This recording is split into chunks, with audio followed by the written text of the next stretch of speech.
This is a place where the infinite is possible. And you've just happened to find yourself here. This is not a coincidence. You have been called here to help yourself.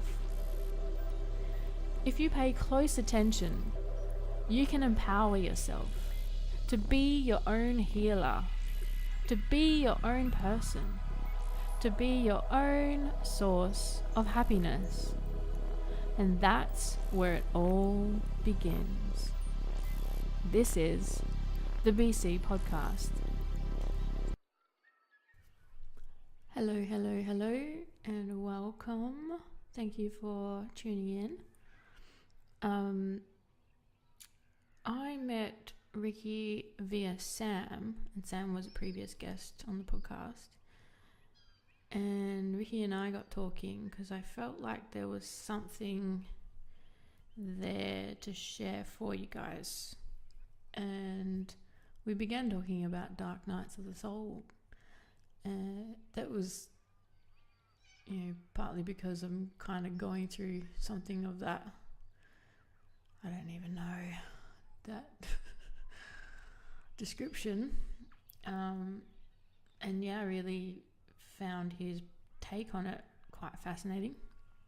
And so, then we were talking about the beach mornings and the Wim Hof stuff and breath work, and I thought, there's definitely a podcast here. So I got Rickie on, and it exceeded any expectations that I had at all. I just had no idea, but the places that I went just sitting here listening, I felt like Rickie was tapping into some really good information for us all. And it fired me up. The podcast fired me up. So I really hope that it fires you up too. And without further ado, here we go. Let's get into it.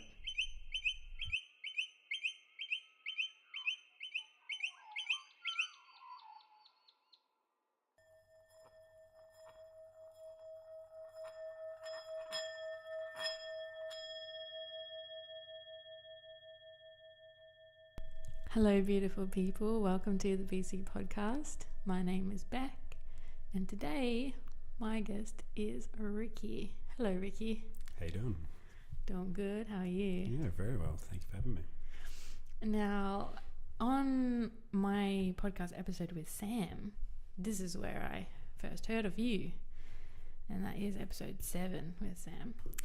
And she spoke about the breath work and the beach days, the 5:15 it was.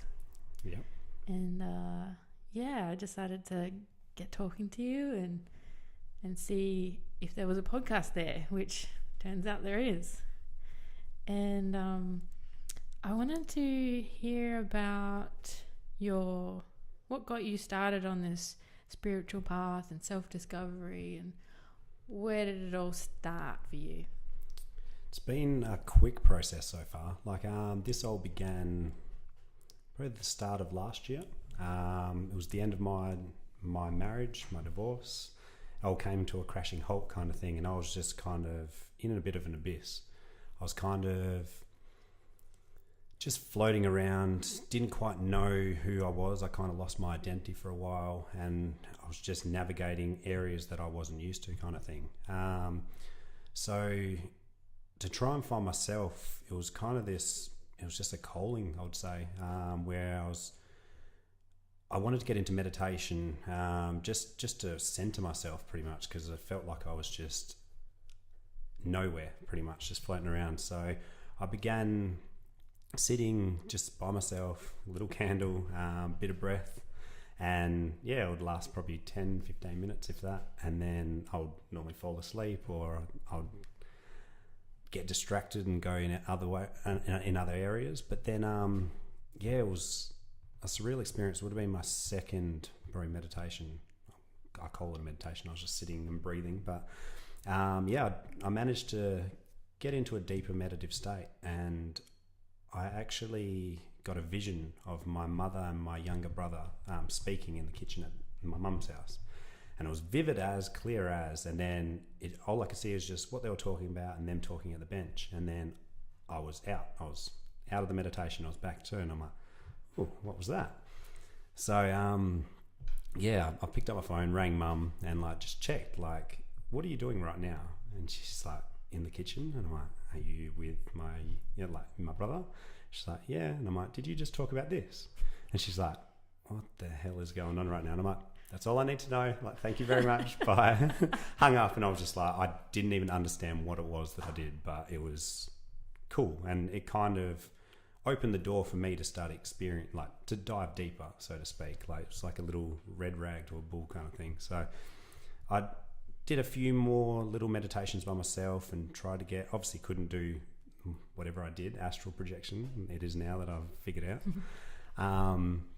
But then, it was one of Tim Morrison's, his cacao ceremonies that popped up. My brother actually messaged me, and he had a spare ticket that he just could not find someone for, and he had it there. So he said he listened to me and said how I was like doing meditations. Will be perfect for me.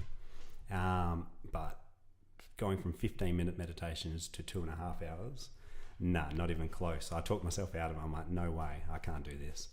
But then, the day of, brother rang me up again. He goes, I still can't get anyone for this ticket. Like, just come. Like, even if you were to fall asleep, you're still going to pick up subconsciously what's going on there. So you might get a good night's rest. Who cares? So I'm just like, all right, well, hearing that, and I'm like, nah, sweet, let's do this. Like, managed to get the courage, managed to drop in, got really deep, and I stayed awake through the whole thing. I was still conscious, like out of body a little bit. But it was more coming out of it, and at the end of the ceremony, Tim like plays music, and it's sound healing. And I managed to sit up. I was the only one sitting up at this stage. And I literally looked down, and I can just see energy just flowing out of my heart. Like it was like a river kind of thing flooding onto the floor.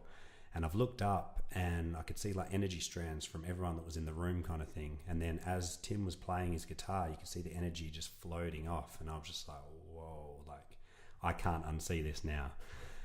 And it was just this, in the center of the room, like as the music like picked up and he strummed harder kind of thing, it turned into like this cyclone tornado of energy just in the middle. And I was just, that was me in. It's like, you can't go back after seeing something like that. So from there, it's just, it's been a mental 1.5 years, I would say. Like that was me surrendering to the process. I'm just like, whatever I'm meant to experience or whatever this is, send it to me and I will experience. I will not say no. So the whole of last year was just saying yes to different situations. Like it's gotten me into some amazing, I've managed to meet amazing people. I've managed to make like lifelong connections. Like it was one of the biggest ones that actually popped up when I was at Blazing Swan a couple of weeks ago.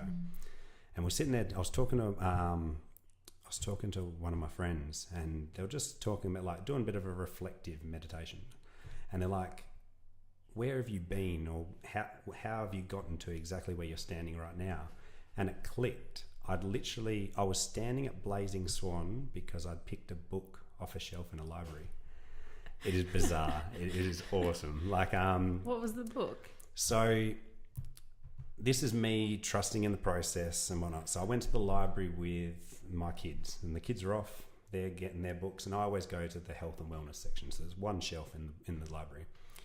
Closed my eyes, centered myself, and I just said, whatever book I need right now, guide me. And sure enough, there's a little gold light down to my right. With my eyes closed, I picked this book up, and it was Kundalini Yoga. Oh. Never done yoga before, never experienced it, and I'm just like, okay, like I trust that's what I'm meant to be doing. Obviously didn't have a partner at the time. My mindset was yoga's more female based. Like, how the hell do I get into this? So I just put it out there. I'm like, if this is something I'm meant to do, then send it to me and I'll do it. And sure enough, it was only a week later. Yeah, a week later, I downloaded the Meetup app. Week before, I was doing like some meditations through that. But I got this actual email sent through. It was a 4-week yoga course. beginners, no experience necessary. It was in Fremantle. Just come. There's no judgment, nothing. And I'm like, sweet, signed up. And then that's where I got to meet. That was for Sunset Yoga. I got to meet Marie. Absolute beautiful, beautiful lady. And as I got to know her, we sparked up a friendship, and we got very, very close kind of thing through that yoga. She was teaching me quite a bit, as well as she does Rickie as well. So she was doing a bit of that, and I was picking up some of that, like her aura colors, and that while she was doing this, there was kind of that interest. It was that exchange. Like I was teaching her a little bit of what I know, and it just went back and forth, and became like really good friends from that. And it was my third week in the course, and she just popped out of the blue, and she's like, "You should come down to these swims. A few of us are going to go down to the swims." My next question. Yeah, so a few of us went. No, she goes, "Few of us are going down there. The water is beautiful. It's just amazing down there. Like, you will love it. This is perfect for you." And I'm like, at that point in time, because I work for myself, I was getting out of bed at 8 a.m. I had no structure. I was literally just sleeping in, staying up late, and there was just no structure in my life, kind of thing. So I'm just like getting up at that stage it would have been 4 a.m, being at the beach before 5. And yeah, it just, as soon as I said, okay, this has obviously come up for a reason, and I trust in this, so it's gotten me to yoga, so I'll continue this process. So yeah, sure enough, got up in the morning. It would have been the worst morning you'd ever pick to go for a swim in the ocean. Like, I was wearing a jacket at the time, and the wind was cutting through the jacket. Like, there was waves that I've never seen before. Like, the pontoon at South Beach was just next level.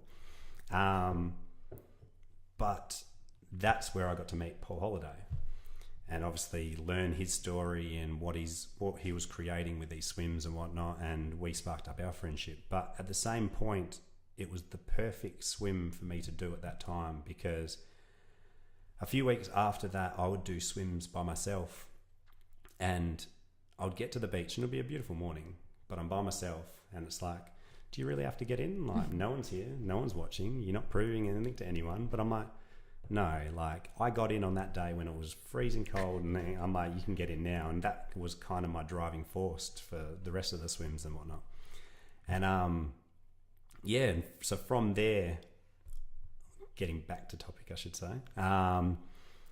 from there, I got invited to Blazing Swan. Never heard of it before in my life, and been on for a few years, because Marie, the yoga instructor, and her partner were getting married at Blazing Swan. Oh, wow. So their wedding was on the Sunday. So, and I always said, from as soon as I knew that they were getting married, I'm like, I'll be there. Like, I'll just come up for the day, probably, for the wedding. And it was only about 2 months before, she's like, you can't come up for the day. Like, this is something that you've got to experience. And I'm just like, yeah, okay. And then I didn't really do my research too much about Blazing Swan, but sure enough, it was only 2 weeks out from the event. And I said, yep, I'm in. I'm doing it. I'll do a Friday to Monday. And then Marie started sending me all the details. And I'm like, whoa, this is a lot bigger than I had planned. But me and my partner went, managed to navigate through it. We got everything that we needed, and it was the most amazing weekend. Like, the people you get to meet, just, there's no ego. Everyone is authentic themselves. It's just a beautiful, beautiful environment. And you literally just, it's more the digital detox as well. Like, my phone didn't work out there, so it was just off the whole weekend. There was no set time to do stuff. Like, you would just wander around, and there would be like a workshop. Like, I remembered walking, and we got to one area, and it was just, I think there was a yoga class going on, and we just got in there at the perfect timing, kind of thing. And then finished that yoga class, felt good, and got up and like, oh, that's a nice rock. Let's go climb up there. And you're just sitting on top of a rock, and you just be having a chat to someone, just someone you've never met before, and you just sit there having a chat, and it's like, okay, have a wander.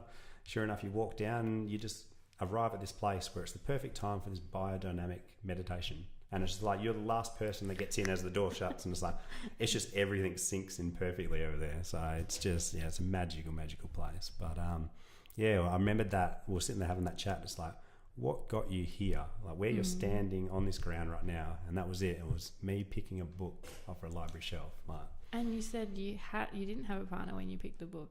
No. Yeah, so even in between there, you got a partner. Exactly, yeah. No, it's just a journey in its own. So, but Yeah, it was crazy. Wow. Never know where the library can get you, so.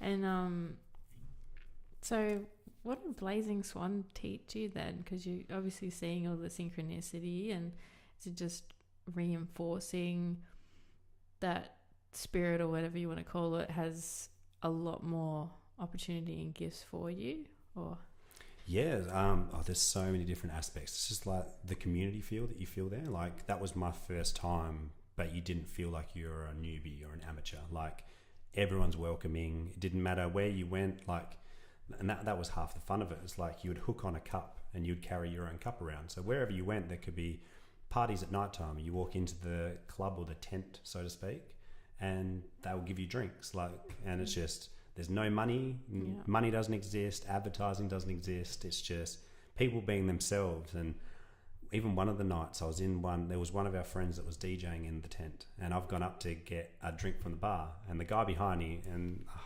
just will always stick with me, he goes, if you want a drink, you need to show me magic.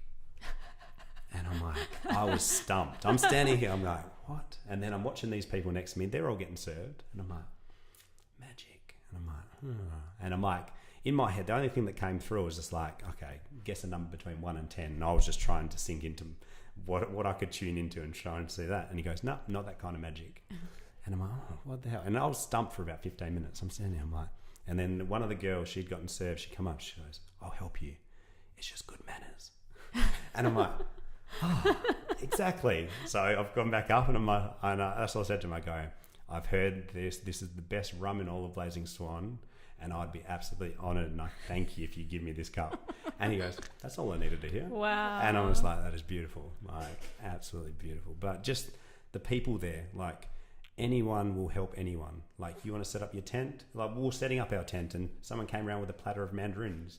They're like, you look like you need some energy. Here you go. And I was like, where did you come from? Like, these people just pop up from nowhere. But yeah, just the deep chats you get to have, and everyone's on so many different levels, and where you can go with the chats is just, yeah, it's a journey in its own that weekend. So it's definitely something that you got to experience, but you've got to give the dues, I'd say. Like, you can't go for a day, you can't go for 2 days. Like, it takes probably about a day to settle in and figure out exactly how it works, but once you sink in and let go of everything else, and you just go with the flow. And it's literally, like, I left there just in a flow state. I think the last day I literally laid out on the salt lake. There's a massive salt lake next to it. Just literally just laid out there and did a meditation. You could hear like the music from that back at the event, and I'm just out there in the middle of nowhere, just tuned into nature. Like, it was just beautiful. So I've got to get there. One of my workmates went there, and he's definitely been affected deeply.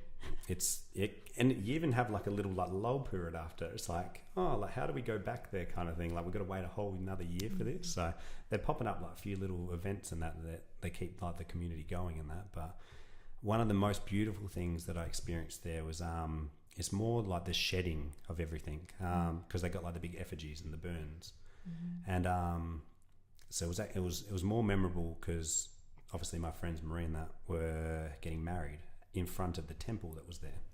So this temple was they built this lotus flower all out of pine, and you could walk between the flowers or between the leaves, and there was a pen there, and anything you wanted to release you could write on the walls.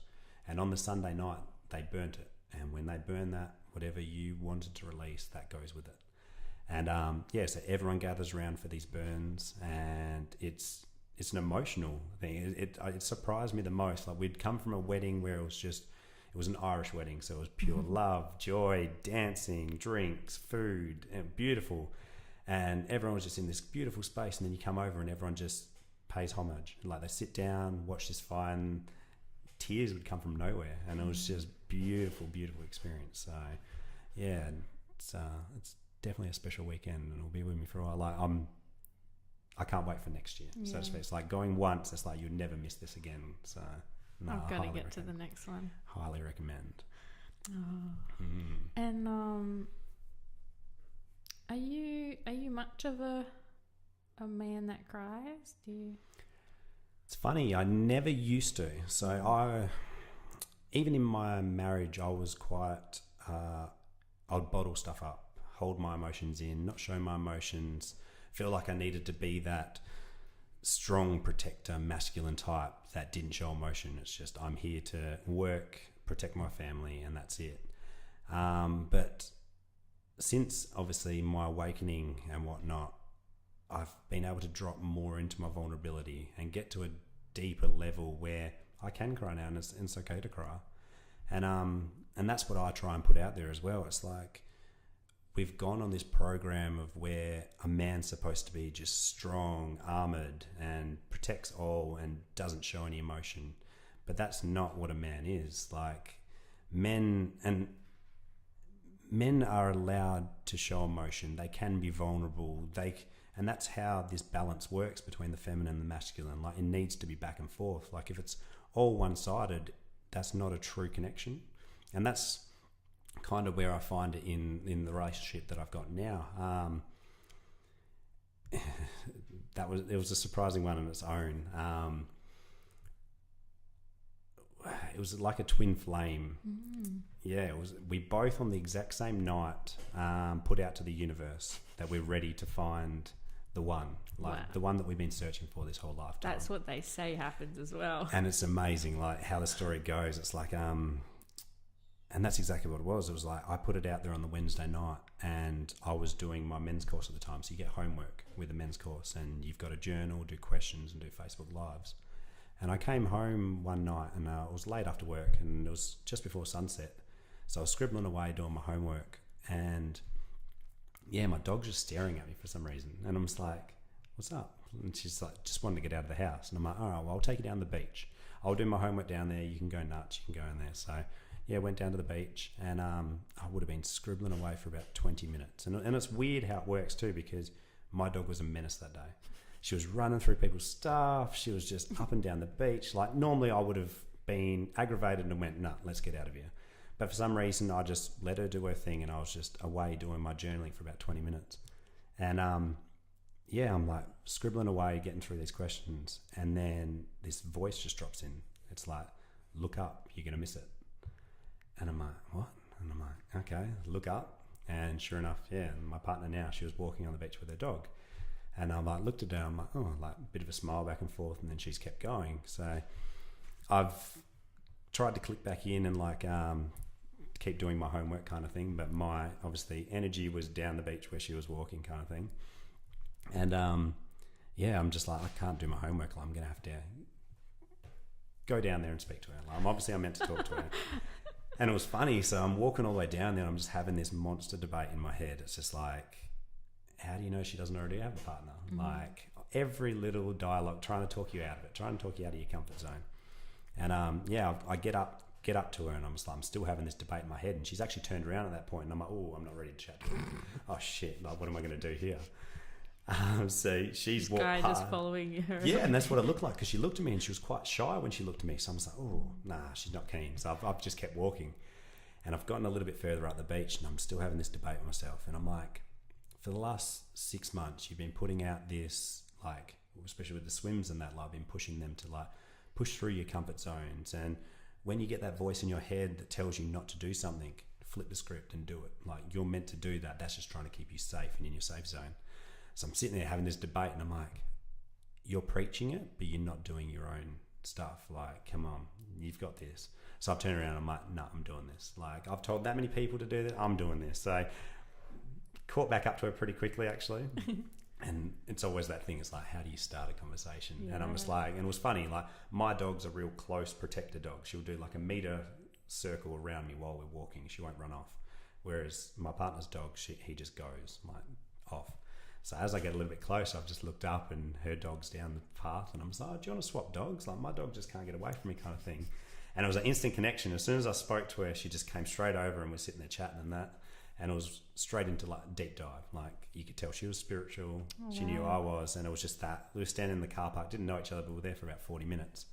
And then it's weird, like the synchronicities. Like, there were so many different little signs. Like, my dog's name's Chloe. That's her sister's name.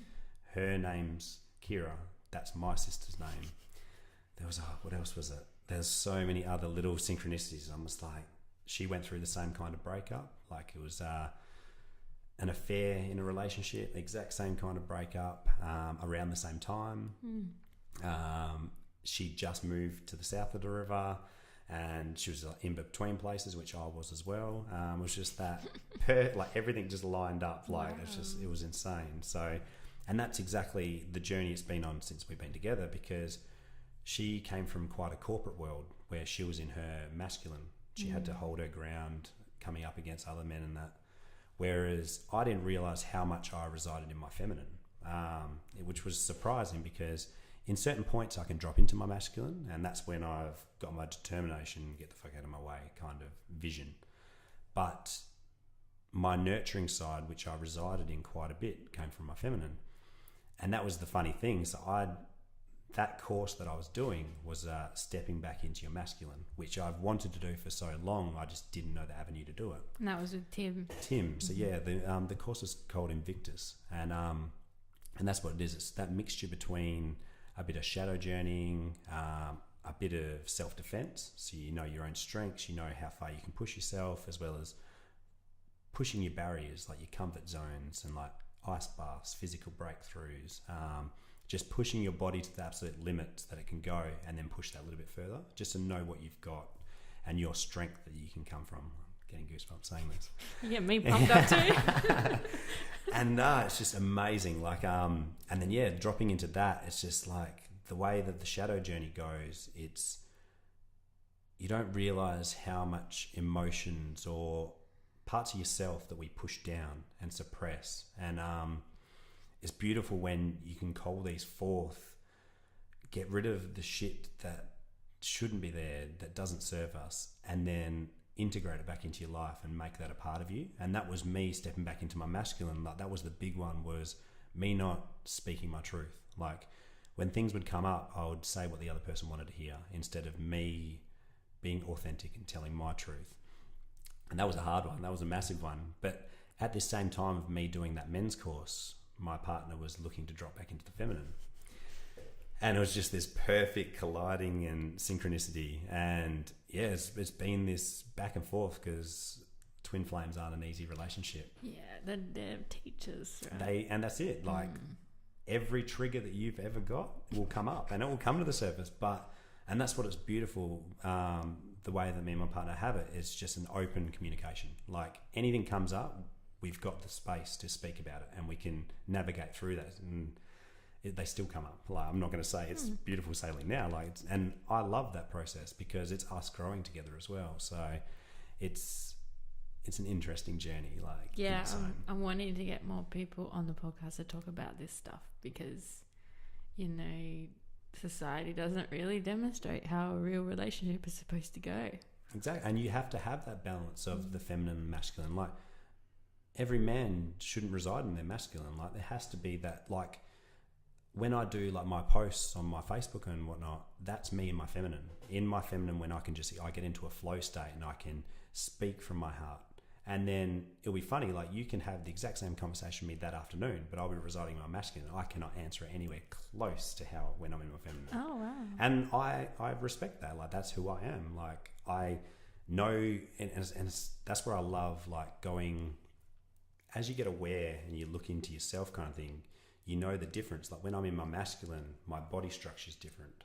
I speak differently. My words are different. When I'm in my feminine, I'm totally different as well. So it's more being more aware of myself when I'm in the different states, and I can even pick it up with my partner.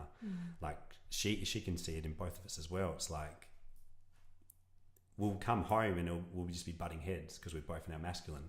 And it's not until one of us drops into the feminine that then it starts flowing, and then I can click back into my masculine, she can drop into her feminine, because we both feel safe enough to do so. Wow. So it's a beautiful, beautiful. I really like that example. Butting heads, both masculine. And that's what it is. Like, you'll never get on the same page, because that connection can't be there. You're like best friends when you're both masculine, whereas you're lovers when you are masculine and feminine. It's that perfect balance. Like, it's beautiful. And you know, I know you said you're still integrating from this Invictus course, but what have you learnt so far, and what's kind of sunk in so far? The biggest one is just the strength in ourselves. Like, from the course, I was coming from a place that I didn't know how far I could push myself. Like I knew I could drop into my feminine state and be expressive and vulnerable. I've managed to get that, but I never held space like I can in my masculine. So when I'm in my masculine, I can hold space that I can allow other people to express themselves and me not react. I can hold it. And that, probably the biggest thing from that is like when you get into like an argument, it's too easy to click into that reactive state, and none of yous get anywhere because the other person's not listening to you, you're not listening to them. Whereas what I've learned through the course as well, it's that holding space where it could be absolute venom getting thrown at me, but I can step aside from that, see that it's not coming from them. This is just a reactive state. Once this passes, we're going to get to the core of it, and we're going to get to what the issue actually is. And that was the biggest one. It's like, because before I would take things to heart too much. Like something would be said and I've got it. It was a competition pretty much. Like that's pretty much how my marriage was. It was a competing of two people trying to get power over the other, and it was not a good place. And yeah, it's just, that's probably the biggest thing I've learned from the course. It's like standing in your strength, because that's what you get to do. You invoke the warrior energy through the course, and that's what the warrior does. It allows to come in, stand your ground, and take this space. But then, when it's your time to speak, you speak your truth and you step into it, and you own. It's more acknowledging your mistakes instead of apologizing and not meaning it. It's whereas, you take on what you've done, you accept it, and you try and rectify it in an authentic way than a reactive. So I'm getting a little bit lost there, but no, that makes sense. Yeah, it's a hard thing to explain, really. It's easier when you can feel it yourself and you know it. But yeah, it's just there's a lot that's come from that course as well. It's just, the strength that you can find in yourself, like that was probably one of the biggest ones, and just community as well, because it's a brotherhood that you're in, and we're talking blokey, deep masculines that are there for you when you're at your weakest. And that was a big thing for me, because for a long time I'd run by the program of being the lone wolf and didn't need anyone else. I'll fix all my problems and I'll get through. But you soon realize you need people to lean on. You need community. Like that's what we're all about. Like, having that support of total different aspects of men. Like there was older men, there was younger men, there was just the spectrum of that. But everyone was there for a purpose of bettering themselves, bettering you, and doing it together, like raising together. It was I can't speak highly of it. And that's the funny thing. Even now, so it's been almost 2 months since the course, but everyone's still in contact. Everyone's still trying to catch up. Everyone's busy. It happens. I've still seen a few from the swims and whatnot. Some of them started coming down, and it's just a brotherhood that it's like a lifetime of friendship that you'll never lose, because you've gone through such a transformative and special journey. You can't ever take that away, and it's beautiful, really beautiful. Can you, for the listeners, if anyone is wanting to get in touch with Tim, can you point them in the direction of where to go? Yeah, definitely. I'd highly recommend. Tim's on most social media: Facebook, Instagram. He's got his own website as well. He does quite a few men's courses. So he's got Invictus. He's got Return of the King, which he hasn't done for a little while, but it might be coming back. But he also does the King's Consciousness meetings. So we catch up every couple of weeks. We normally catch up at Trig, and it's just a men's circle. So anyone's welcome down. You got to sign up and obviously get your ticket for it. But then you come down. Anything that's on your mind and you're stressing about, or you just can't quite navigate the zone, you can put that into the circle. And because the circle is so diverse, there's older wisdom, there's young wisdom, there's everything. So we can normally navigate through that, as well as there's breathworks that we normally do. We normally do primal movements. We normally do a swim afterwards. It's just another outlet kind of thing for.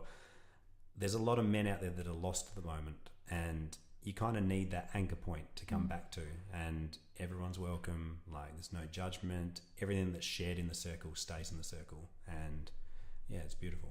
Cool. I'll attach his info in the show notes. Awesome. And you touched on holding space in there, and how did you start doing your own beach swims?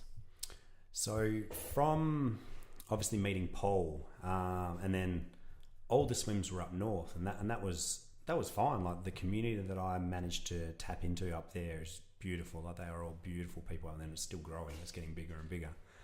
But I just had that feeling that we were missing something from down south. Like, there's just nothing down there, and I was traveling 45 minutes each way, and which I still do it on Wednesdays. I still go up to Hillary's.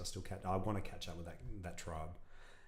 But yeah, it was just that calling. So I went up and did one of the ice baths that we did on a Saturday morning up in Whitfords, and I got talking to one of the girls that was there, and she had a friend that just moved south. So she just moved south, and she goes, "Oh, you should connect with her. Like, she would be into the swims because she was doing the swims up north." And I'm like, "Perfect." I'm like, "No worries." So I connected with her, and then sure enough, she went to college with another 4 or 5 girls. So they're all keen to do it. So we kind of started from that, and then yeah, from that, like, I've obviously pulled Sam into it. Like, she's come into it, and then it's just friends. It's slowly growing kind of thing. Whereas yeah, it's just recommendations, or you'll cross paths with someone, and people just seem to come now. It's just they'll rock up and cross my path and be like, "Oh, I've been looking for something like that." And it's like, perfect. So that's what we're doing now. We're trying to set up a bit more of a regimen or a schedule, because before we'll just do a couple of days here and that, but there's more of a schedule now. So it's like Mondays at South Beach, we do Tuesdays down at Coogee, and what we're trying to do is do like a bit of an exercise workout beforehand, sometimes a little bit of breath work, and then go for a dip. And then Wednesdays I get up to Hillary's, but there's still South Beach going on down there. The other crew's doing that. And then Thursday mornings we do it at South Beach, but we've been doing like a breath work that I facilitate. And what it is it's not so much shadow journeying, but it's just tapping back into your body. It's that reset where life gets so busy and we get lost a little bit, and this just allows us a place to come, breathe deeply into ourselves. You can feel the charge, the energy rolling through your body, and you come out of the breath work just clearer vision, clarity, and feeling empowered pretty much. A lot of them tell me. They're like, from it they just get empowerment. A few of them do drop that little bit deeper and they do the shadow journey, but it's open to how far you want to take it. Like, you can just get to the door and feel the charge and feel it, and it's like a fire that just grows inside you, where you can feel like you can accomplish anything. So, and it's a beautiful space. So yeah, Thursday breathworks are definitely very special. And then yeah, Friday, the rest of the weeks are at South Beach. So Friday, normally meeting down there about 5:30 each mornings, and Saturday, Sunday they're doing South Beach as well. So oh wow, it's getting there. So it's almost a full-time job there. Well, that's the good thing, like, and that's especially with the tribe that I've got. It's just like, even for the last week I checked out, like I was doing a bit of my own internal work, and it's funny how it actually works, because the week before that, the swims were getting very cold, and you could feel the group start to dissipate a little bit, and they're like, oh, and this fire came from nowhere in me. It's like, you need to rally, like pull this crew back together, and let's just get back out there and do this. And one of the girls from the swims, just her flame is flying at the moment. She's pretty much running it at the moment. Oh, it's awesome. So, and it was that perfect thing where she just got this fire and she just went charging through it that week that I was rallying. And then after that weekend, I knew that I had to do an internal journey, and I couldn't bring that to the space. So I just said to him, I go, I'm going to be out for this week, so you have got this. And she's been running it, like she's been pulling it. And I was like, it's awesome to watch, like sit back and just watch someone that a couple of months ago you wouldn't get 2 words out of. Wow. She was quiet, she was real reserved, but now she's telling people where to go and what to do. And I'm just like, you do you. This is awesome to watch. So yeah, it's crazy. Oh, so, awesome. Can you share a bit about? You were telling me when you're doing your breath work, you can walk around and you can see what might be happening. And Yeah, well, that's how I like to navigate the breathworks. Like I like anything I do, I come from a professional headspace. So the space has to be protected, has to be sacred. I normally set it up as people in a circle, heads facing into the circle. So how I normally run it is I'll do like a light meditation at the start. It's just a mindful meditation, allowing everyone to drop in that little bit deeper and just into their bodies, because the more your body's relaxed, the more oxygen that can get into your body. So yeah, we normally start with a little guided meditation, or just normally it's Native American flutes. That's how I begin it. And yeah, they'll get dropped into it, and then we start the breath work, and we do 3 rounds of 5 minutes. So it's deep breathing in through the mouth, out through the mouth. So you're trying to get as much oxygen in your body as possible. And then as we go through, I like to walk around, and because I'm quite energy conscious, I can feel where people have blockages and whatnot. So I can do a bit of energy work and move the energy through so they can breathe deeper into there. And yeah, it's an awesome thing to watch and to facilitate it, because the way the body works is just amazing to watch. Like, everyone breathes differently. It's like a fingerprint. Like, no same person breathes exactly the same. There's different rhythms, there's different areas they breathe into, and it's like a journey, and I love watching it. And that's what it is. Like, we just open up, like a lot of people can't breathe deep into like their root chakra or even down to their sacral. There's like this cut-off bit. And by unblocking that, they can breathe deeper in, and then they can get more of that charge and feeling into their body, kind of thing. So that's what I like to do. I navigate the group by doing that. Like, I'm quite energy conscious in that aspect. And yeah, as we go through, you'll finish your first cycle of 5 minutes, and then you hold. So your body, you've got oxygen all through your body. You hold for as long as possible. You feel the energy just rising through your body, and you start feeling powerful pretty much. And yeah, as you drop in deeper, it's kind of this pushing your barriers. Like, your mind, it's this mind game that you play with. And as your mind's telling you, no, you need to take that breath. Like, why are you holding your breath for so long? When you can get out of your head and understand that you've got oxygen deep in your blood, and you can go for, by the time you get to the 3rd cycle, you're up to about 4 or 5 minutes that you can hold your breath. Wow. Yeah. So like, some of the journeys, you can go even deeper than that. It's just that mind chatter that we've got to stop. And when we can overcome these barriers, we can bring that into our life as well. And it's like, you don't get as stressed as much anymore, because things don't affect you. And it's like, it's kind of just this platform that you can propel yourself from. And a lot of them say it as well. Like, we've had a couple come down, and they've had like a really important meeting that day. They've done the breath work, and they said when they got into that meeting, they were clear, precise, just got it done. And I'm just like, awesome. Like, it's crazy. So I love it. Like, breath work is a powerful, powerful thing in its own. Mm. And you said, some people dip into the shadow there. This is where we really got talking. We were talking about dark night and shadow stuff, and I was going through some of my dark night stuff, and I was just like, I'm meant to be talking to you, and we're meant to have a podcast, and I really want to talk to you about dark night stuff. And we've discovered your dark night's very different to mine, but I'd still love to hear what yours is, because there's going to be other people bound to be experiencing or have experienced what you kind of deem your dark night stuff. Yeah, so my dark night was it's more like suppressed emotions. So what I've come to learn is between the ages of 0 and 7, that's when we get our split consciousness. So during these years, we find out what's right and wrong. Like, if you find, like, if you're, as a child, you're quite a loud and extroverted child, but you've had parents that have told you to be quiet, and no, you're not allowed to do that kind of thing. So you'd suppress that emotion down. And then you come into your adult years, and you'll see that in your subconscious, you'll be dropping these outbursts. And that's what they are. They're shadows. These are parts of you that you've suppressed deep down, and they want their time in the light. And that's what it is. So when you drop into a subconscious or a drunk state where you don't have control anymore, that's when they pop their head out the worst. But it comes out in a negative way instead of how you perceive it. So that's how my shadow journeys went. I've done quite a lot of breath works and, so to speak, purging of a state. Like you can get into a deep, like shamanic breath work is a powerful, powerful tool. And you can breathe deep into your body to the point where your whole body is vibrating. And you can feel whatever it is that's coming to the surface. Like it comes up out of your body. You can't contain it down anymore. You can't suppress it. It just comes to the surface. It'll be an emotion that will come up. Like it can be like a cathartic release. You could scream. I've been in breathwork journeys where there was full body orgasms going on behind you. So there's someone screaming and swearing next to you. Someone's angry. Someone's losing it laughing. And then you've got orgasms as well. Like it's just everyone's on their own journey.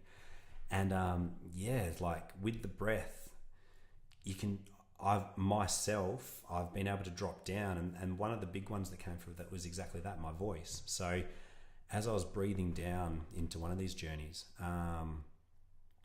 this insidious wolf came through. So it was a black wolf, had blue eyes. It didn't have any legs. It was just floating in front of me kind of thing.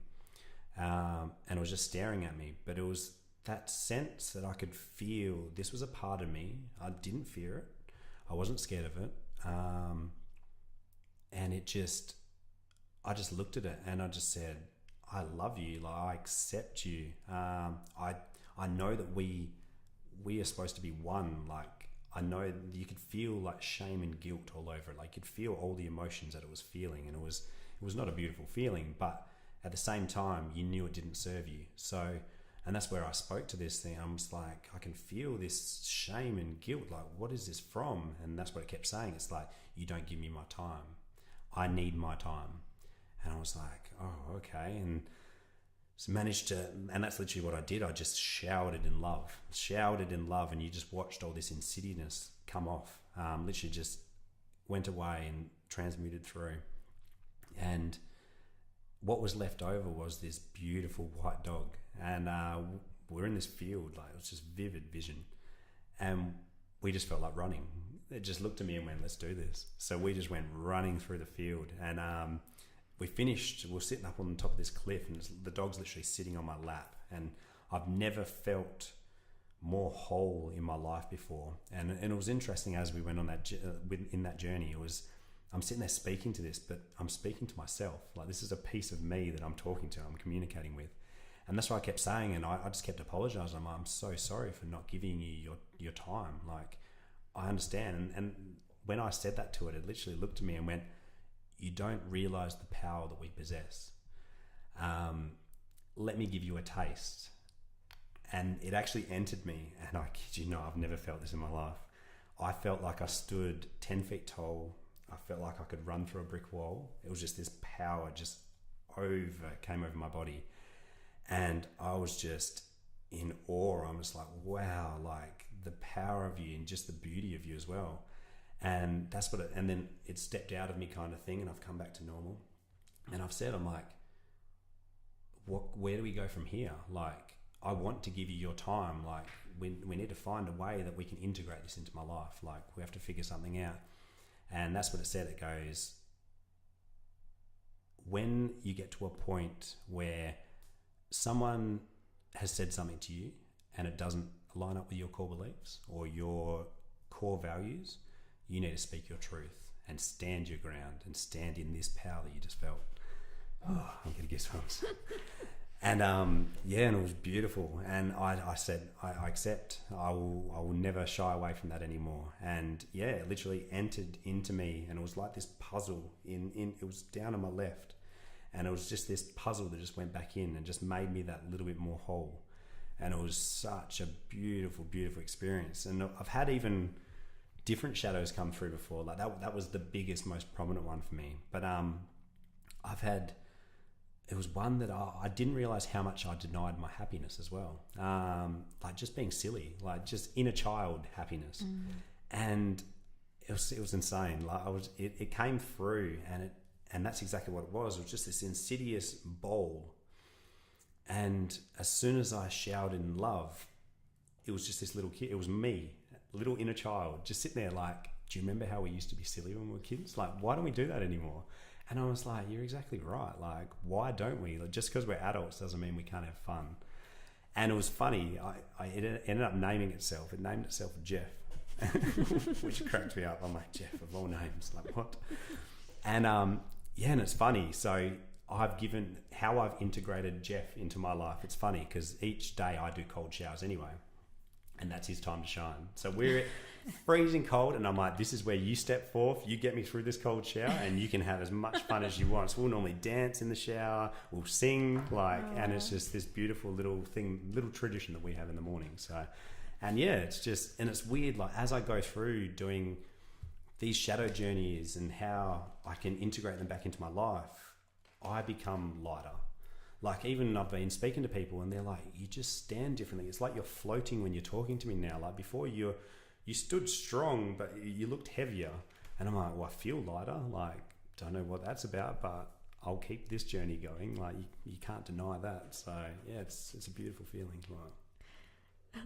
And can you share, because you mentioned you have like this whole process that you go through in the shower each morning. Can you talk people through that? Yeah. Because I think it's really a good tool. Yeah. Well, definitely, because I was getting real bad for a while where my meditations were few and far between, let's say. So I'm like, how can I change this up where I need to be meditating at least once a day? And that's what clicked. I'm like, well, I have to have a shower every day, don't I? And I'm like, oh, yeah, that's true. And it's something about doing a meditation in the shower. It's changed everything for me. Like water has its own healing benefits on its own, but to stand under a water and you can literally visualize it, gold light coming down, and I could be in the most foul mood, like come in from work and just had the worst day, and I can have a shower and I can come out like I just started the day fresh. Like it's beautiful. So that's how I do it. I get in, normal shower, wash yourself, but then I sit down, I have the water just running in front of me and drop in. Like that's where I set my protection. That's where I cleanse my auric field. That's where I'm able to drop into deep, like get the knowledge that I need at that time. Like I have taken my shower meditations long before. Like I have dropped in for 45 to an hour. Like you just click out and you like come to it and it's like, wow, where did that time go? But at the same time, it's a beautiful tool for me as well, because I've had it before where I've dropped deep into a meditation, and as I'm kind of following this journey or this path in the meditation, I'm obviously not meant to go there, because all of a sudden the water just clicks freezing cold. There's no one else in the house, no one's clicked a tap on, and it pulls me out of it. It's like, oh, okay, I'm back, like all good. And then I'll be like, okay, obviously I've finished the meditation, the water's cold, so let's get out of here. And I'll stand up to get out, and we'll go warm again. And I'm like, interesting. I'm like, thank you. Like I trust I wasn't meant to go down there. So yeah, little guiding light. So shower meditations is where it's at. Yeah, I will often be in the shower and I will physically wipe over my arms and my body and just visualize the negativity coming off of me and going down into the drain. Perfect. And just cleansing it all away. And it's amazing. Like you don't even you spend a minute doing that, not even 30 seconds, and it's amazing how much of an impact it has. So yeah, thank you for sharing. That's where you incorporate those cold showers as well, because I'm yet to do that. Cold water is literally, it cleanses your auric field, and that's what it does. Like the colder, and you can climatize your body. Like I never used to like the cold, let's say. Like I wouldn't swim in the ocean till mid-Jan, February. Yep. But no, it's something that it's just all in your head. Like once you do it a couple of times, and then you get the benefits from the cold showers as well. Like you get this, like I wouldn't say do a cold shower before bed, because you do get this rush of energy, and it literally, you're awake, you're alert, you're in it kind of thing. And you don't want that just before bed. Like you want to go be able to tune out. But first thing in the morning, I'll even do it before the swim still. So it's 4 a.m, and that's when it's cold. Like the water is freezing, but it's something, it's just when you can get out of your head and able to step under this, and you can feel it cleansing you. Like literally, it's just, and that's normally how I do it. It's kind of like a prayer when I step into it. It's like, I call forth whatever would like to cleanse me right now and rid me of what no longer serves me. And I'll step into it. And because I'm not coming from a place of, oh, I don't want to do this, and it's that shock, I'm kind of just entering it in a calm state. I'm with the breath, and yeah, it's a beautiful little experience, and it's a good way to start the day. So, Would you mind like coming back from the microphone and doing a demonstration of breath? Yeah, for sure. So, especially like Thursday breathworks, is that what we're talking? Yeah. So it's full belly breath. So as you sit there, you put your hands on your belly. Mm-hmm. Yeah. So you want to get nice and straight. Like it is easier laying down, but you can do it sitting up as well. And that's what it is. You want to literally be breathing in. So into your lower belly. It can be a 3-part breath, or you can do it all at once. You breathe into your belly, into your chest, into your head, all in one breath. So it's like.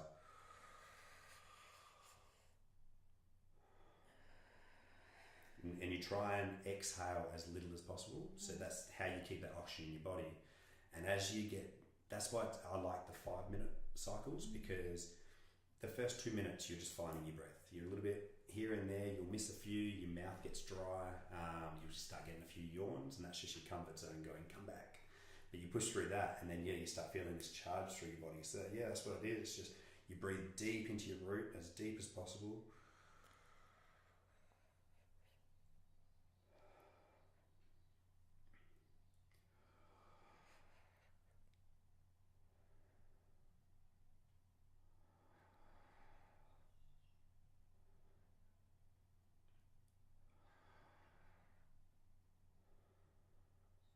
And so not by releasing all of the air, you're like expanding everything. And that's what it is. It pushes that oxygen into your blood.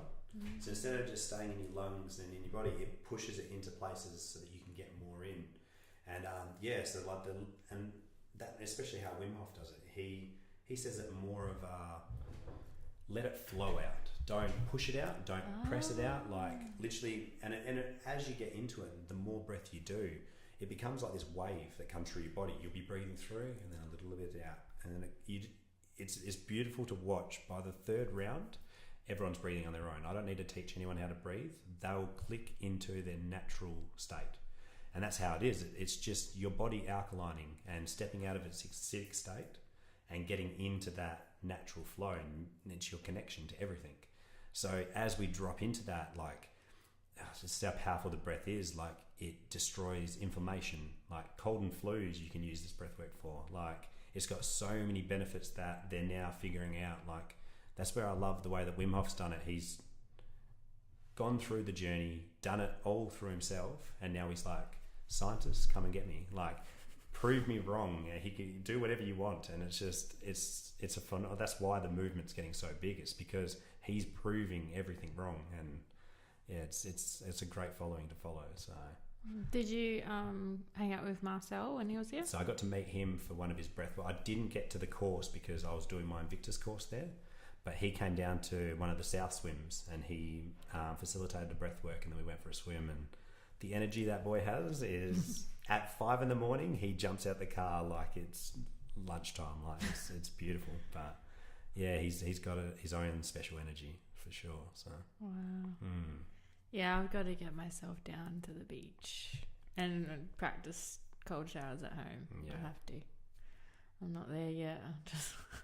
It gets addictive, and that's what I even said to Sam when she first came. And I go, there is a little disclaimer coming to these things. Like your life will change. Like it gets addictive. You'll be going to bed earlier because you want to get up early in the morning to go do this. And she's like, what are you talking about?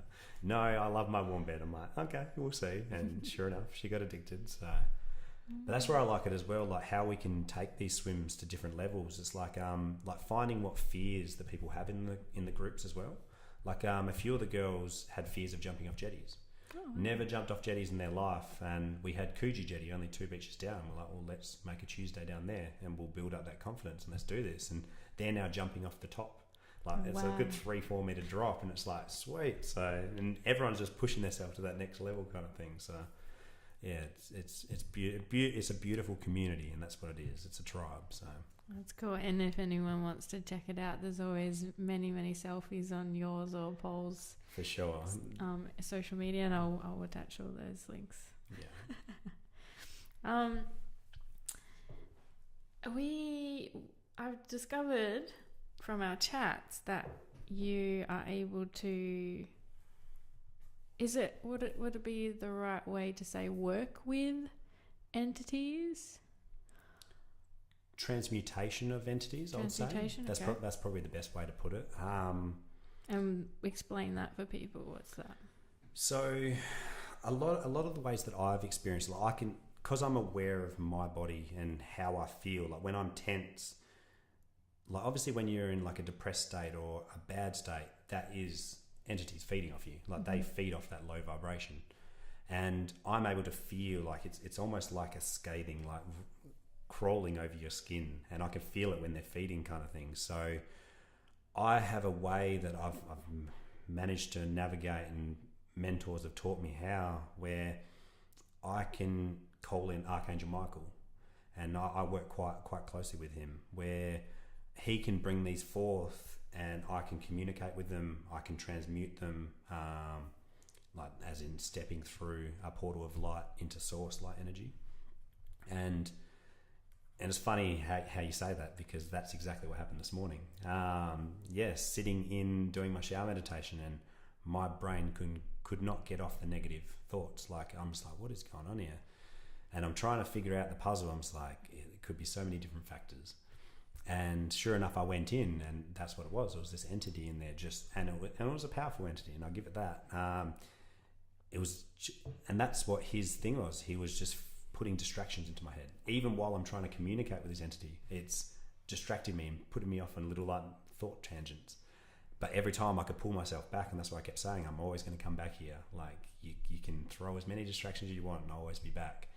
And me being able to, and that's the biggest thing with anything. Like love trumps everything. Even with these dark shadows, these entities, these hauntings, if you shower it in love, it cleanses them. Like they feel accepted. They don't.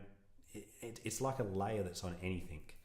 Once they feel that true, authentic love, unconditional love, they normally are happy to transmute over. Like there are other avenues that you can take, like you can battle. I don't know if you've heard much about it. I've heard some people speak about battles, and I don't agree personally, but and that's it. Everything should have its place and time, and that's where a lot of mine, how I deal with these is I can normally talk them around. A lot of them it takes a little bit longer, but with enough love and not persuasion, but just showing them a different way to look at things. They can, a lot of them I haven't really had to battle. I'm still very new, so who knows, like there could, I haven't come across that situation where I've felt I needed to, so I can't say. Yeah. But I actually find that I've decided that they are just teachers for me.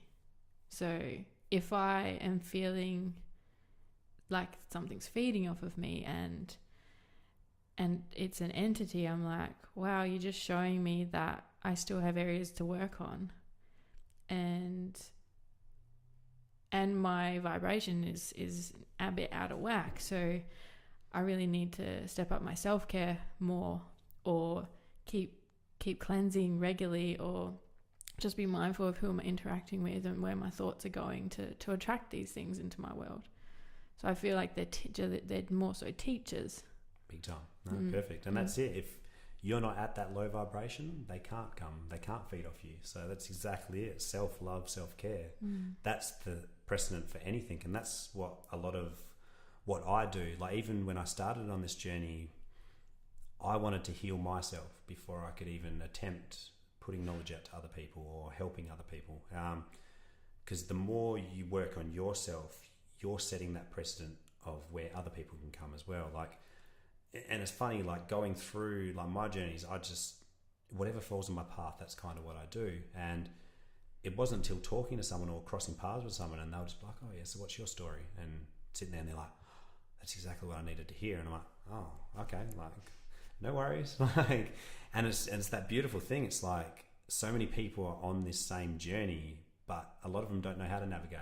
and get through these. And that's where like your podcast is beautiful. Like it allows that platform of someone to find knowledge, because there isn't much knowledge out there. Like unless you know the right people, you don't get this information. So, and I've been telling some of my friends who are kind of beginning to be more aware of energy and even seeing things now, and I've said, like, from what I know, there's no rule book, there's no guidebook, there's, people can share their experiences, but it's all going to be something you have to decipher, because it's going to come at you in a totally different way that it does to me.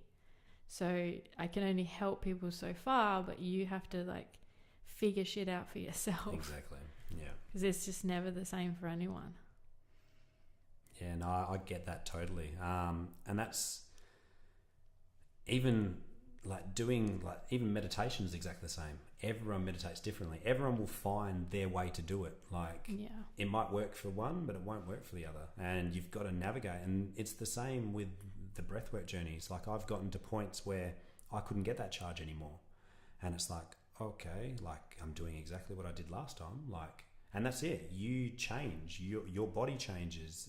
Your consciousness changes. So you need to find new ways to get into these things. And that's what I loved with breathwork. It's not an easy thing, but what you get out of it is so much worthwhile. So getting into those areas, like I've never done tantric breathing before or anything, but I got to a point where I'm doing the exact same breath as I always was, but there was this roadblock and I couldn't get past it. And I'm like, oh, okay, what do I do here? And instead of just giving up, I'm like, no, like, I'm here for a reason. Let's push past this barrier, figure out a way. And that's exactly what it was. I kicked my feet up towards my bum, and I started doing this tantric breath that I've never done before, but it worked. And I managed to get, and that's it. We get energy blocks in our bodies. And by moving our body or putting our positioning our body differently, you're able to breathe into different parts of your body. And that navigated that zone and allowed me to drop in. So there's always a way. Like, don't give up on the first fail. That's the only thing I can say. Like, I've found 6 different ways with breath work to drop in, and that's just myself. That's not me finding it for someone else. Like, there's always a way. Like, you can find a way. So I like the fact that all of this is doable without using any kind of substance, right? Big time. And that's what surprised me the most as well, because even coming out of one of these breathwork journeys, I mean, you have such a vivid like understanding of everything that went on, and then you're sitting there and you're like, I didn't take anything for this. There was no psychedelics. This was just my breath. And that's what I love it. What's Wim Hof's saying? Get high off your own supply. It's perfect. Like, absolutely perfect. And yeah, it's just amazing. Like, the power that we have. Because that's it. Like, obviously you got your different psychedelics like your DMTs and whatnot, but we have DMT in our body. And that's the only reason why DMT works, because it connects to what's in our body already.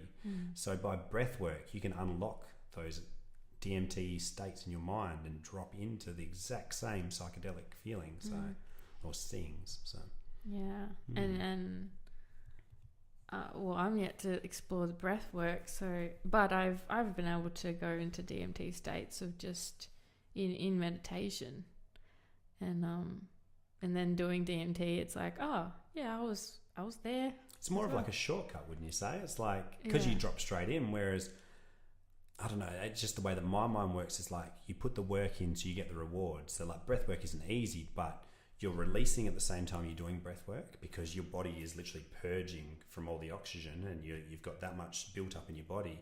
But then you get the reward from putting in all that hard work of dropping in, and you come out of it just in a, like, you could never say something wrong against someone, because you come out in such a beautiful, loving state. Like, you are at your authentic, loving self when you come out of it. And it's just, sometimes you're raw as fuck, but that's okay. Like, you're on your journey. Like, it doesn't matter if you're, like, I've seen there's so many different breath works that I've seen. Like, you've got your rebirthing breath works as well, which brings you back in. Like, some of them it's just you getting back into your body. Like, some of us live so much in our head that we don't feel anymore, and it's just go, get things done.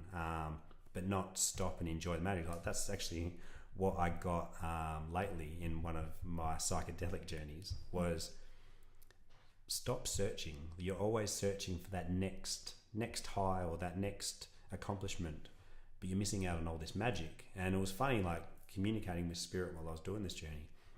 And I go, what are you talking about? And that's exactly what she said. She goes, step out of where you are right now. Stop searching inwards. Stop searching for what it is and just look. So I've opened my eyes and the fire's doing this beautiful dance.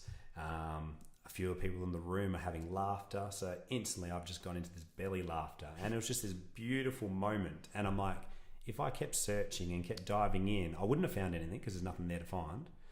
And I would have missed out on all this magic that is before us. Like, sometimes it's the journey that we go on. It's not the A to B. It's what we get out during it, and that's what this journey has been so far. Yeah, I think always actually, but we are definitely fixated on the destination. Yeah, definitely, because we think we're gonna get something at the end of that, but it's through the process to the thing that we get everything. And when you're not looking at it as well, it's like, what are you missing out on in that process as well? It's probably what you're actually searching for in the first place is in that magic. So sometimes it is good to take that step back. And I even find it like in my everyday life as well. Like today was a perfect example. That's probably the first day I've had a day off in a year. And to literally just to wake up in the morning and just go, what do I feel like? Like some spontaneity. It's like, what do I feel like today? Yeah, I might take the dogs for a walk. Took the dogs for a walk, and literally walking through the field, I've got these murder of crows that are literally just following us. Wherever we go, and they're just flying to the next tree. And then the next tree. That's and cool. I'm like, okay, cool. And then that's gone, and I've walked around the corner, and then there's just these white cockatoos out of nowhere. They're just sitting on the ground, just like staring at me, and I'm like, oh yeah, how you doing? Like, just these beautiful little moments, and I'm just like, I would never see this, just slugging away at work. And it's like, what is it really for if we're not getting this magic as well? It's like we need to take that time for ourselves and nourish our soul as well, because if not, you can't. That's literally filling your cup up. Like that was my big thing this year. It's like you're too busy serving other people and not filling your own cup up and nourishing yourself. So you're not coming from a place of authenticity because you can't. There's nothing left in you. You're like a dead battery. Like it's not good for anyone. So it's a hard one, but self-love's a big one that I've had to put into anyway, which you think it sounds easy, isn't it? It's like, oh, sweet, just take time for yourself. No. Until you actually do it, it's not an easy thing to do. So, and when you do, it's like you learn more about yourself too, but in a really intimate way. And I think that's a part of like what we resist as well. And, you know, not thinking we're worthy enough to make the time for. But I've been trying to focus a lot lately on trying to just be where I'm at. So if I'm out in public somewhere and I need to cry, I'm trying really hard to, because I've got people in my life that are mentors and they've just said like just be you, and if you need to cry in front of people, who gives a fuck? You know, if you want to just freakishly laugh at something, just do it. And I've got a course coming up soon, and I said to Tess, I'll be going with her. It's called The Art of Feminine Presence, and that'll be in a couple of weeks over in Melbourne. And I said to her, I feel like I'm just gonna cry the whole time, and she's like, me too. So I don't know what's gonna come up there, but I'm really like, I'm giving myself permission to just be where I'm at. And even with my friends, like if they message me, I'm like, no, I'm in a bad place, don't want to talk, or in a bad place, I need help, or you know, whatever it is, or like I'm here for you, I'm good. Just being wherever I'm at. But the big one for me is the public thing, because not everyone understands this journey that we're on. And you know, when you see someone in public crying, you want to go and be like, oh, are you okay? Do you need help? But you know, one of my friends was talking about she went to the beach and she was just crying on the beach, and then randomly she looked up and a guy came and sat in front of her, and he happened to have a a ukulele, and he just started playing for her while she cried. No way. And then he left after the song was done. It's like, it's fucking beautiful. But that's the same thing as well. It's like, how do you know that someone else is in the exact same situation and you're giving them permission to do so as well? Yeah. And that's the beautiful thing with these journeys as well. It's like someone has a cathartic release, and someone that wanted to and they've been holding on and like, no, I don't want to disturb someone else's journey, has just heard them and they've let theirs out. Yeah, and permission, it's really. Permission. Yeah. And why do we need permission? Like, no, we're here to feel. We're here to experience things. It's like, ingrained in us, this permission thing. The old program. Yeah, I was talking to you about that before. I discovered I wasn't even giving myself permission to be myself on my own without anyone there. It's like, wow. So yeah, but yeah, this whole journey is, life change. Like, look at your life, 2 years ago. Who were you back then? And that's exactly it. It's like, and it's crazy how once you can get out of that head, how much it changes. Like that's how my mindset was 2 years ago. It was, I go to work, I come home, I'm a father. I've got it, and my mindset was I'll be there for my children every single day, and I'd never put time into myself. And it's funny how obviously split custody and not seeing them, that was a hard one to get over, but it allowed me time to nourish myself and allow me to step onto the self-journeyman and put time into myself, so that when I did get time with my kids, it's quality time and I'm present and I'm there, because it's not an everyday thing. So when I do get that time, it's wholeheartedly and nothing else comes in the way. And it's that beautiful thing, whereas I don't see my kids as much now, but the bond is stronger than it's ever been. And it was such a hard pill to swallow, not seeing them every day, but I'm so thankful for it at the same time. It's like, I never would have been able to find who I am. They wouldn't have seen their authentic father. I would have just been working and just been that running on an empty. Exactly. Yeah. And I wasn't present when I was with them before. Like, I'd be working long hours and then get home and they'd be like, oh, come kick the footy. It's like, mate, I just want to lay down, like I'm buggered. And that's what they were getting. Whereas now it's like, sweet, let's go do it. Let's go climb a waterfall. Like, yeah. And that's exactly what it is. It's like, and that's normally how I put it with them as well. It's like, what do you want to do this weekend? Anything you want to do, let's do it. And they'll be like, oh, and that's it. Waterfall. Let's go see a waterfall. Sweet, let's do it. Let's climb it. Climb a tree. And it's real time, and it's beautiful. Like, and that's where I love like the journey that I've gone now, like, because it's kind of giving acceptance for my son to see as well. It's like, I can be in a vulnerable state, and still the same programs with him as well. Like, I've spoken to him and I can see that he wants to cry and he's quite emotionally shy.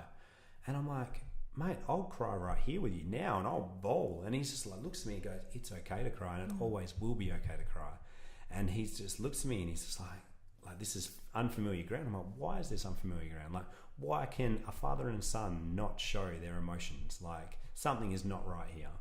And and that's me trying to unwind that programming and give him the space. And that's why I always say to him, I go, you can speak to me about anything. I will not react.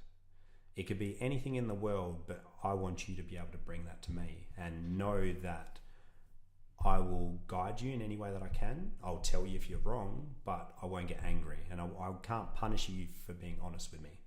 So as long as that honesty stays there and that trust stays there, then it always will be there. And that's a beautiful thing. So, and that's our rituals, like going to bed. Like, I'll put my daughter to bed first, read her a book, and then I come in and my son's sitting up excited and he's like, chat time. And I'm like, yeah, like, what's going on in your life? And we sit there, and normally sometimes I even fall asleep in his bed, and it's just like, just that bond and him having that outlet as well. It's like, it's kind of funny how it works. It's like, you work on yourself, but it's releasing stuff from people around you. It's like everyone's in this collective, and the more you work on yourself, the more everyone else flourishes and blossoms without them even putting in the work. And it's a beautiful thing to see. Like, even the relationship between me and my ex, like, me releasing all the anger and the pain that I felt and I was holding on to, releasing that and seeing the gratitude in what was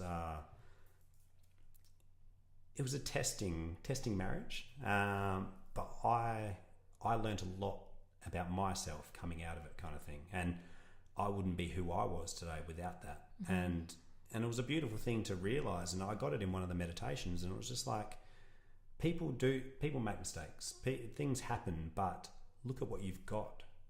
Like, if you focus on the negative too much, you'll be stuck in that spiral for a long time. But if you can come from a place of gratitude and see what you got out of that, it's all worth it in the end, isn't it? Like, it's not like you could come out with big debt, but I've got 2 beautiful, beautiful children, and I could not have them with anyone else. Like, I had to go through that marriage to have these beautiful kids. And yeah, a platform of gratitude is always a place to come back to or start from, kind of thing, on your journey back. And yeah, it's getting me on.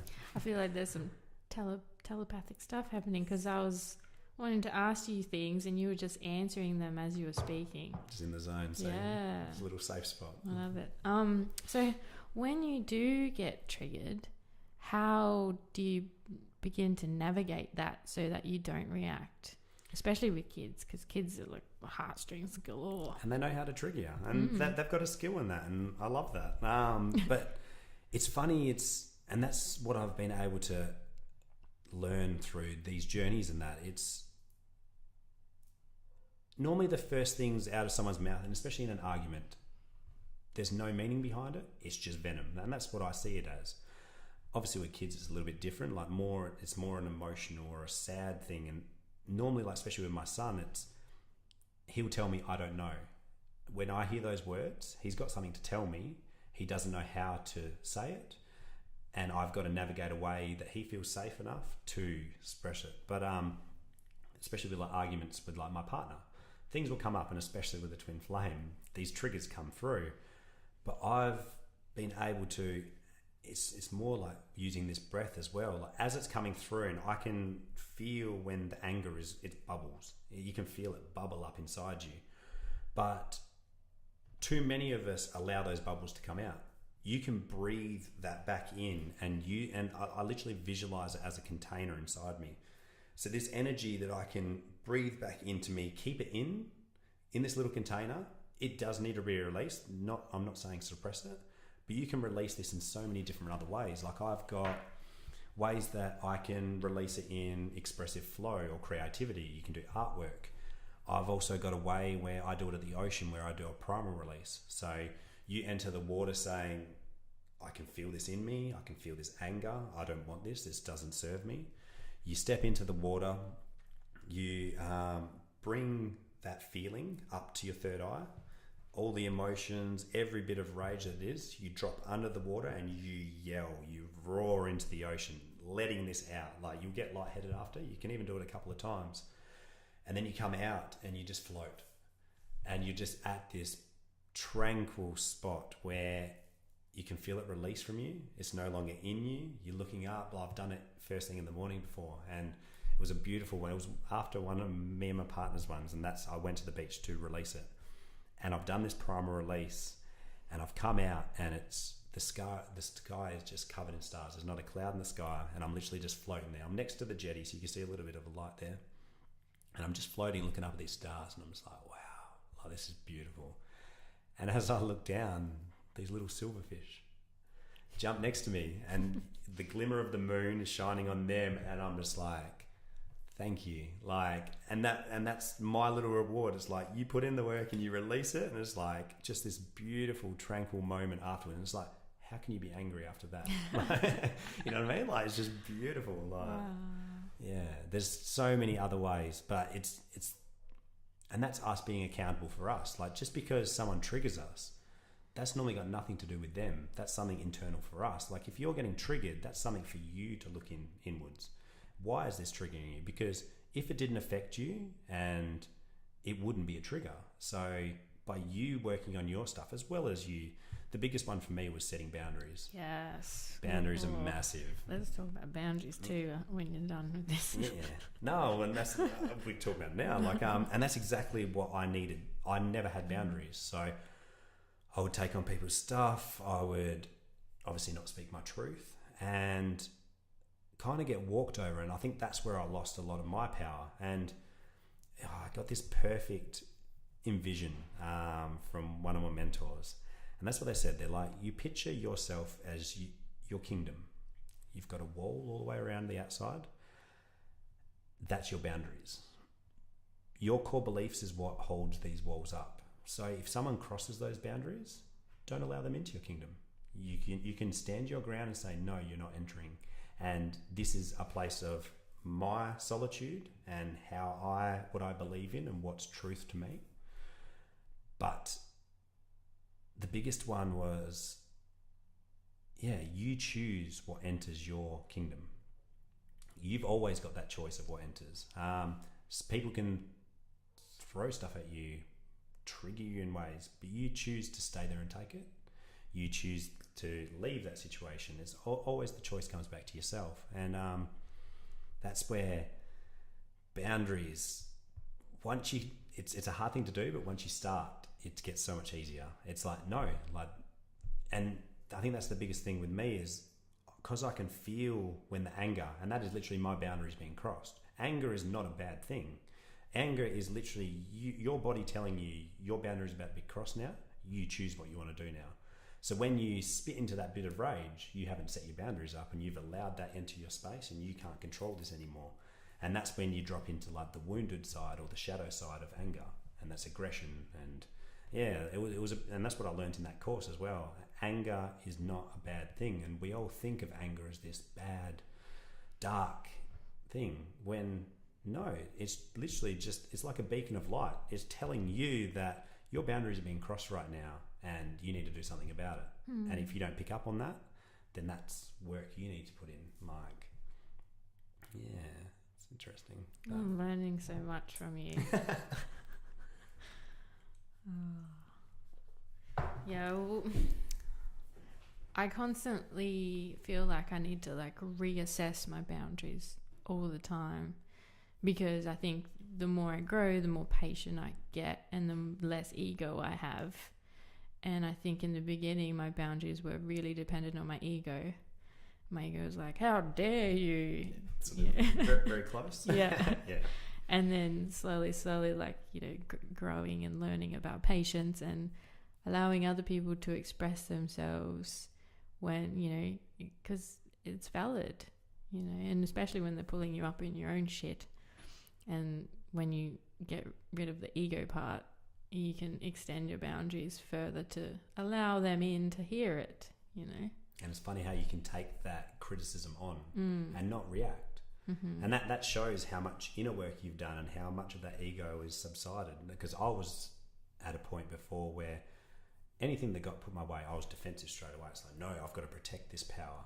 But when you set those boundaries and you know who you are as your authentic self, it comes a lot easier. And especially setting up boundaries for me were big when people would be putting across their thought patterns, but it didn't line up with how I authentically felt.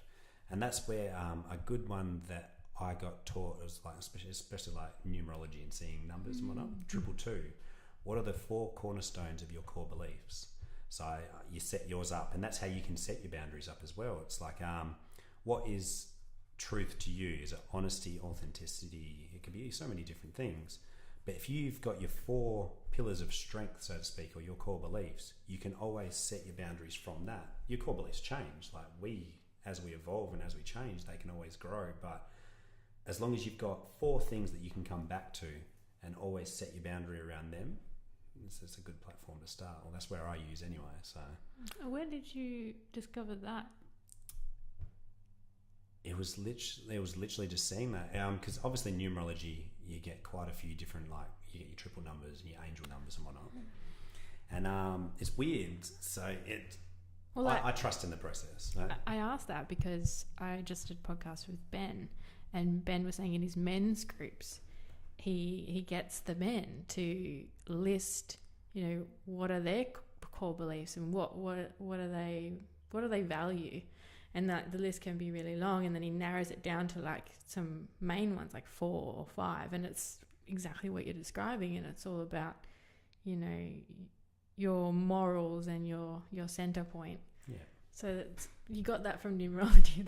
It's weird, and that's the thing. Like things come on our path in so many different ways, but it's still the same journey. Like it's a beautiful thing to see. But it's cool. I find that funny because you're even doing these men's groups, and that's cool.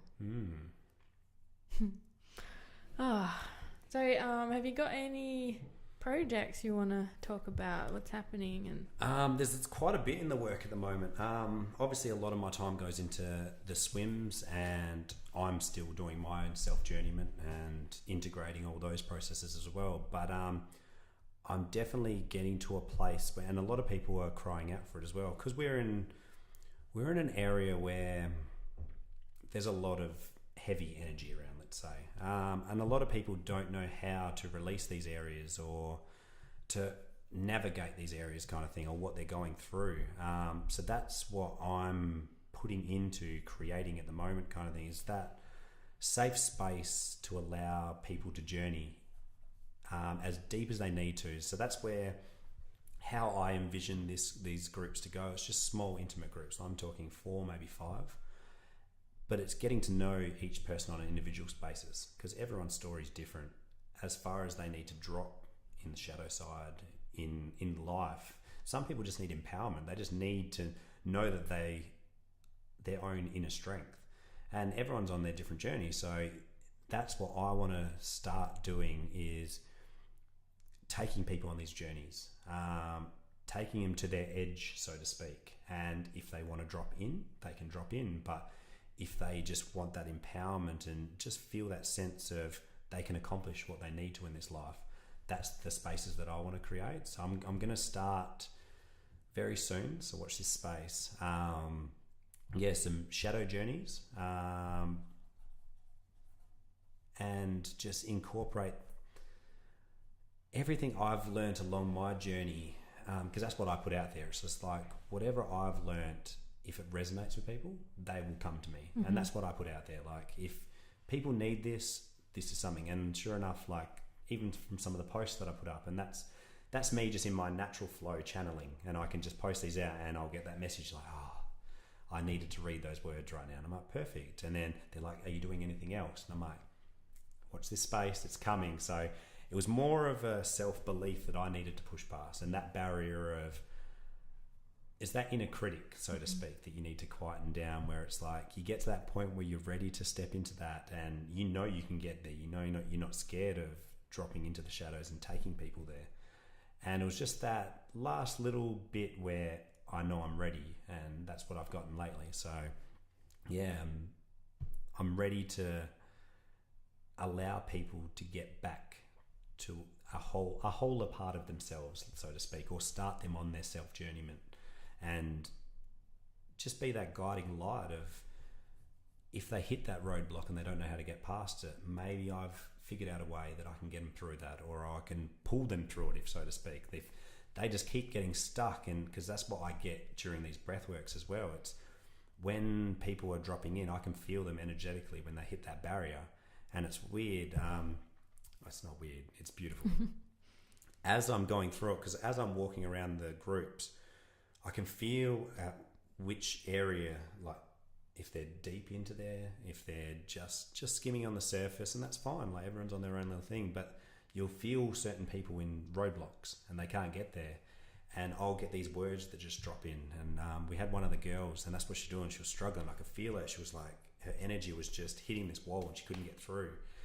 And all I got was this word saying safe, safety, and hug. And I've walked past her and I've just gone, just know you're safe, you're held right now, and you are always protected. And those words were just enough for her to drop in. And it was so beautiful. Like, she came up to me after everyone left and we're in the car park, and she just hugged me. Oh, I'm getting emotional just talking about it. And she just goes, you don't know what those words said to me. And it was beautiful. Like, and that gave me purpose. Like, I know I'm doing what I'm meant to be doing. And That's what happens when you start stepping into your power, right? No, and that's it. Like I accept it, and I know I'm here for a reason, and that's what I was always navigating. It's like we're here to find what we're here for. Everyone's given their own particular gift, and it's finding that gift. That's what we're here. Like it takes a while, but no, when you know in your own core, like, and that's what it is. When I need to pull those people through, there's this fire that just comes from nowhere, and I stand differently, and I'm walking through these circles and just navigating, and it's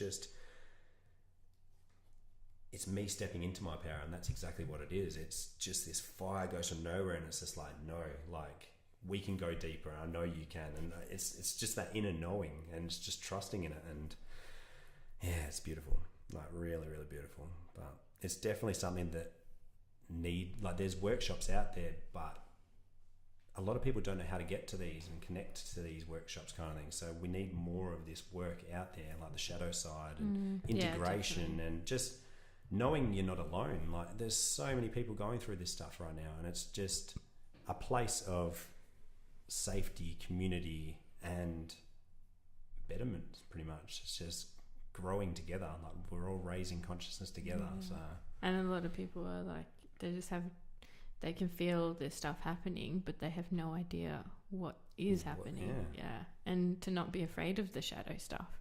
Going in there is where you get so much insight and clarity and understanding as to why you are the way you are and who you are. But when you start doing them, let me know, and I'll let people know too. No, for sure. No, watch this space. It's coming. It's already begun. It's already begun. The journey's already started. So. Thank you so much for coming here and doing this and agreeing to share your wisdom with everyone. We've had a great time, and it's the first time we've met. So, but mutual friends, paths had to cross. That's what it was. So, no, it's beautiful. Thank you so much for all that you're doing as well. Like deep gratitude to the knowledge that you're being able to put out to the people, and it's a platform that people need, and that's exactly what it is. So I honour you as well. So thank you. It's been a process for me too, and stepping into my power and learning what gifts I have to share. It's huge. That's what it's all about, isn't it? Well, thank you so much, and thanks everyone for listening. Bye. Thanks for listening, everyone. I hope you enjoyed that. If you are digging what I'm doing here, please head over to iTunes, give it a rate and review, and hit that subscribe button for me. It would really help me out. The music in the intro was done by Tran Existar, and I'll put a link to the Bandcamp in the show notes. And the birds were captured by Glen from 4D Empty, and I'll put a link to where you can find him as well. Thanks for listening, everyone. Lots of love. Bye.